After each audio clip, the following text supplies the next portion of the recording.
People keep saying fatigue. At this point, nothing is more ubiquitous than Epstein fatigue. It's become the center of a political black hole and has been dragged on and out for so long that it's now a crime just to know the name. The machine has slowed to a crawl. Justice was waylaid, people became enraged, and now they accuse everyone of being guilty. Simply being in a picture with someone who knew a person who was friends with the second cousin twice removed of Epstein is apparently enough proof to criminalize you. A shouting point I'm very much against, but has unfortunately become all too common.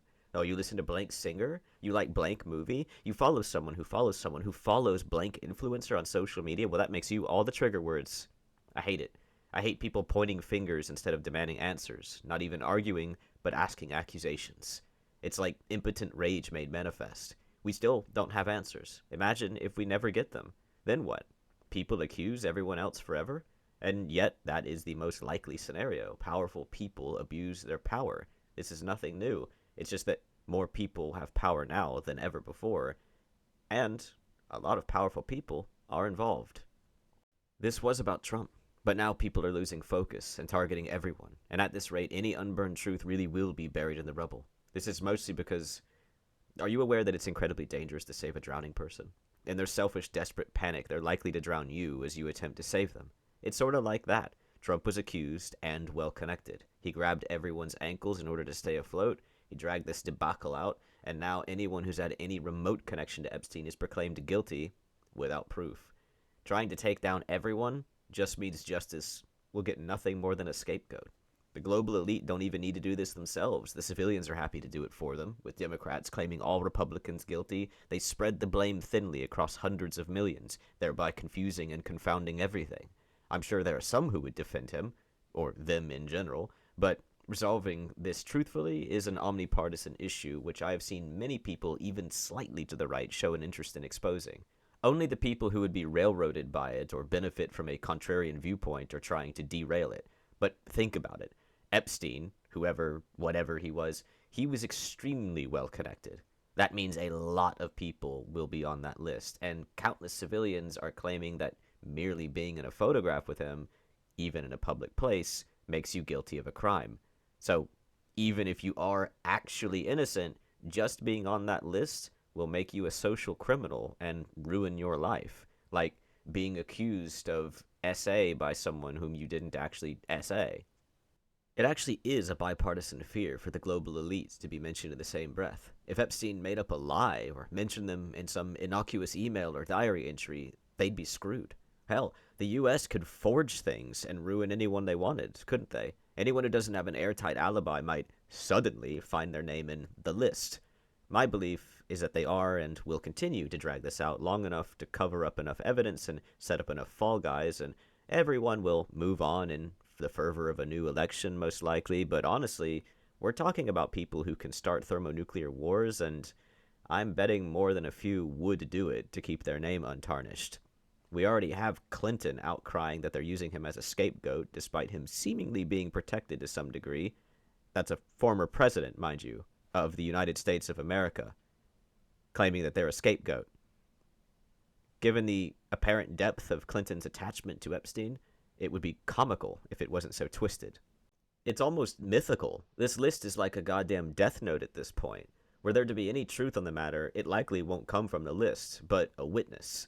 I would warn not to cast away the obvious reality that behind the scenes there were more working staff and cheap women than rich and powerful men. They too are guilty, and more willing to speak.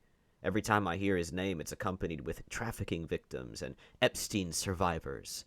I'm not denying that there were victims, needless to say the children, but I would remind anyone who needs to hear it that it's incredibly common for women to wear schoolgirl outfits in order to willingly project themselves as a child. It doesn't actually make them one, any more than being a female automatically makes them the victim.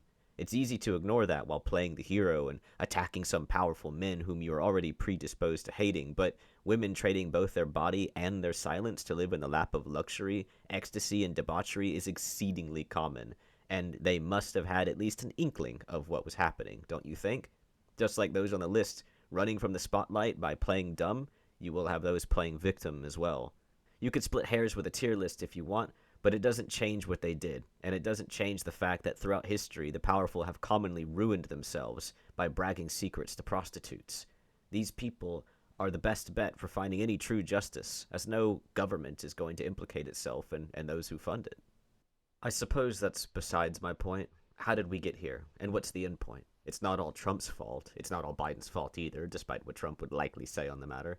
Epstein has specifically been an issue for longer, far longer, but it's not really an Epstein problem either, now is it? The powerful have, do, and always will abuse their power, and most of what will happen happens in ways that us pawns are not privy to, but nonetheless, we're still in the game. Outwardly, for us, it's the transmogrification of politics into a fanatical sports ball tournament that we civilians are guilty of. More specifically, it's not that it happened, but that we allowed it to happen. By this, I don't mean to condemn those who have political views, but those who express their political views through echo chambers and megaphones, weaponizing sympathy or the word of God rather than an honest debate against a political opponent. Now more than ever, with this literal black book, we have people attacking everyone else under some guise of purity, as if they weren't demanding the genocide of their political opponents for many, many years now, and as if their political opponents weren't their own family. This is not some brand new thing, and the politicians are certainly guilty of it as well. But TV and the internet have very rapidly turned it into something very rabid, and all because civilians ate it up like it was a drama sitcom. Had you asked me in 2023, I wouldn't have believed Trump capable of winning, but over the course of 2024, I realized he likely would, and I do not think he won by cheating any more than I believe that of Biden, which is not at all, though I wouldn't put cheating past any politician, at all. I attribute Trump's victory to politics becoming a state of us versus them, a state created by both sides, but mostly pushed, ironically enough, by his opponents. They made sexism, racism, and minority politics their RSVP, and many people tossed it in the trash, souring to a party they otherwise would have attended. He won because they fumbled the ball, but even if they had won, we'd still have a politician pandering an us versus them mentality to our country's detriment. All the same, the left lost. Now, the left says Trump cheated, which is exactly what Trump and the right accused Biden of. Now, the left say they want a civil war, which is exactly what they accused Trump and the right of doing with January 6th. Remember, both of these groups insist that they are completely different from each other. Both insist that they are objectively correct, and yet they act identically, just for their own reward and their own merit. And it depends on which one's in power, but it's the same thing either way in the end. This is what I'm talking about. Even if you were to call politics a competition, I would say that without sportsmanship, it isn't a competition at all. As for cheating, would he have cheated? Yeah, I believe so. I said as much. I believe all politicians would cheat if they could get away with it. Or worse, I believe they all have, well, not dirty hands, as they're all super rich and are paying others to do the dirty work for them, but you get what I'm saying, right? They'd all cheat. So why believe one more than the other? Doubtlessly, the answer's blind favoritism for your own team, right? Provided you have a team, of course. No one is guiltless, so whether or not you can stomach someone depends on two things: what you know about them and your own gastronomic constitution. We're civilians, so we only know what whistleblowers, reporters, politicians proclaim. To be more exact, we only believe what we hear, and we hear much with very little of it being true, and even if it is true, we seldom have proof. As there are more cameras to provide this proof, our politics becomes more divided, and politics has always been a bloody game. This is clear when looking at our presidential history of very gray individuals, because we didn't have cameras everywhere. Our recent history is less than gray and definitely not white individuals, and clearer still when we're looking at the current scandal. This is my ultimate point. I find this floundering and fumbling of Epstein to be just as despicable as Clinton committing adultery, which was before anything he had to do with Epstein. Just as bad as Bush Jr. doing Bush Jr. things, Biden being half dead, or Kamala Harris standing on stage sanctifying misandry. If AOC gets elected, she'll be known as the president who made fun of a man's height. If Newsom gets elected, he'll be remembered as a troll LARPing as Trump on social media. If Waltz, if Gates, if Vance, if Sanders, if.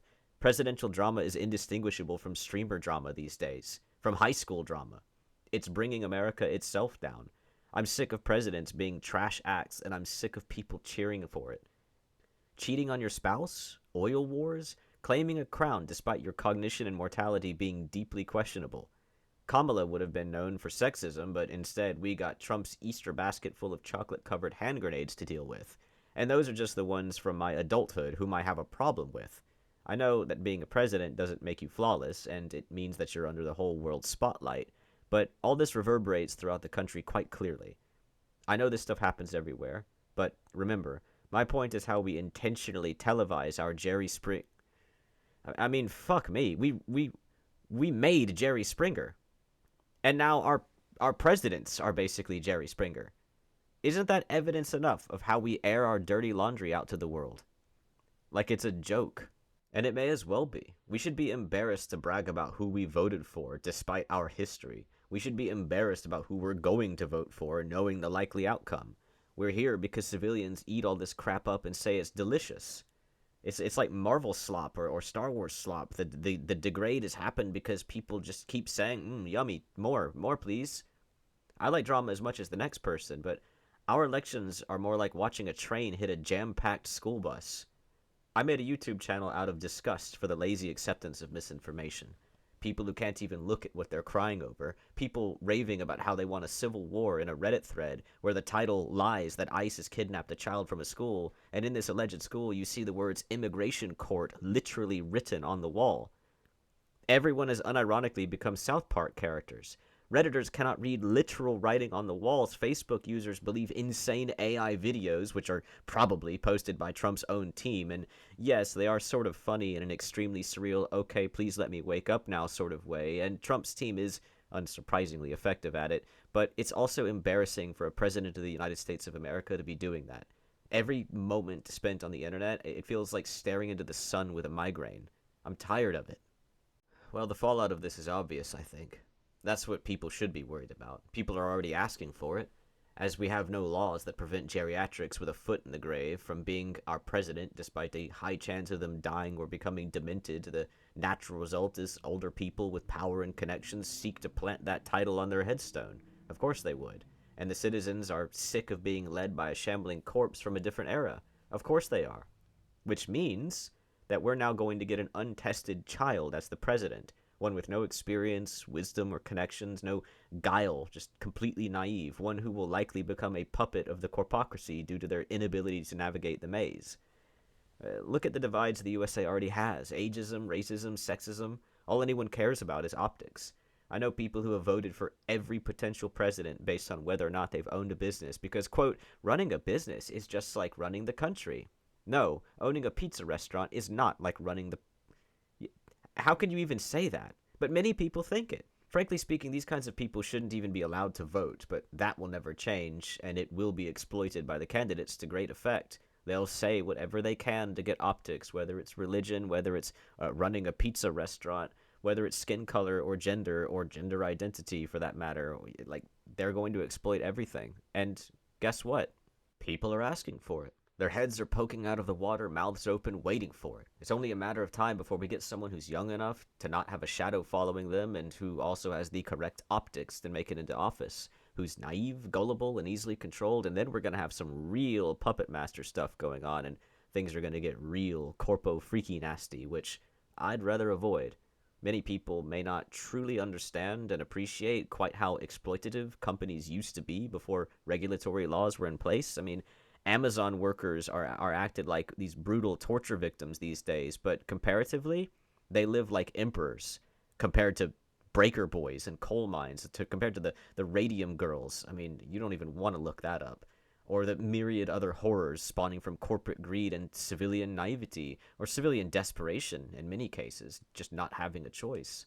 Humans will do anything to get what they want, and you understand the power these companies have. Imagine it. Imagine living in the world of Alien or RoboCop. I don't want to answer to Weyland Yutani. We don't need a squeaky clean president fresh from the womb, but our track record is awful. The only solution here is for civilians to stop believing everything hook, line, and sinker. Voters need to start thinking for themselves instead of obsessing over social media, flags, slogans, banners, and hats. Enjoy the words of celebrities, influencers, critics, whoever, but measure them for yourself instead of worshiping them as idols. Have political agendas that you want to push, laws that you want to change, but make that things that you actually care about rather than just stuff that you're latching onto because feelings or because of religion or because of some sort of social currency. If that could happen, then maybe someone besides the chosen champion of the Democrats and the Republicans could stand a chance of winning. And remember, the Dems and the Reps literally are the global elite. Well, I haven't spent the entire video chanting evil man bad, which everyone wants to hear, so I'm unsure if anyone would even bother to listen to this whole thing, but I feel like the Epsteining is a symptom of something very big that's being boiled down to something very small, a bite-sized pill for simpletons fueled by single-minded hate, something small enough that it can be sacrificed by the elite, but substantial enough that the angry masses will have their lust slaked. It's more than just, grr, bad man, do bad thing, make me angry, grr. We're currently living in an endless loop of South Park Season 8. Episode 3 was Cartman claiming that Jews are evil and trying to glorify Nazis using stories from religious texts. Episode 7 is about immigration ruining the country and being protected by those with bleeding hearts.